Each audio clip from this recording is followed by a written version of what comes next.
sounds silly even saying it, but it's so much more work than I thought it would be. One thing that I'm sure of is that I barely knew what I was doing most of the time. I'm only 27 years old, so it's not like I've experienced a ton, but it is the most rewarding thing. The thing that's most exciting, most enjoyable is really seeing each of them kind of shape into a person. I have 2 boys right now, and they're so very different. And that's also one of the really scary parts is, the best we can do is prepare them, but it's going to hit a point where they are completely independent and there's nothing more we can do. My advice for younger fathers is put adventure into your kids. The world is competing for your kids' attention, and eventually the world will get it.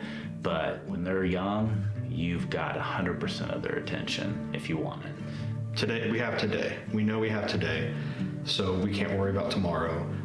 So we have to make the best of what we have now, and that's just what we've strived to do as parents of these foster children. Give them the best experience they've ever had while they're with us. Seeing the smile on these kids' face or being told, I feel safe here, that's the most rewarding thing I've ever experienced in my life.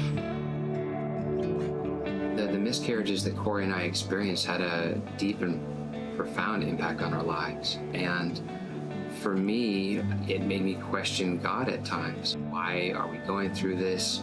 Why would you allow this to happen? What did we do to deserve this? So now that I'm a father, I guess it's become maybe a little more clear to me that that the child doesn't always see the big picture, where I am trying to love them, protect them, nurture them.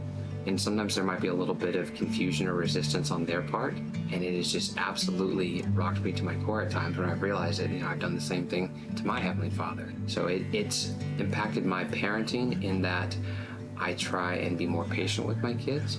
And it's also impacted me as a believer in that I try and be more faithful and trusting for my Heavenly Father.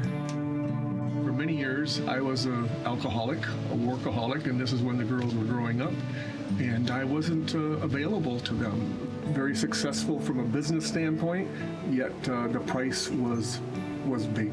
The journey's been a long journey. I accepted Christ in 1984. My wife, she got into counseling, and as a result, I got into counseling. Probably one of the ways that I can see how things have really changed is to have my daughters and call me and share what's going on with them, maybe within their family. To have just 20 minutes on the phone just sitting and listening, and then after we're done, that's just so filling for me. One of the more impactful memories with my dad was when I was probably early teens. He had lost his patience with me, one of the extremely rare times he ever did. He came up to me and found me and apologized, and that definitely really impacted me, and that's something I really strive to do, admitting when I'm wrong and letting them know that, hey, I'm sorry, that wasn't okay. In the future, I'm gonna try to do better. Lets them know that, hey, I'm not perfect, I don't always know what I'm doing.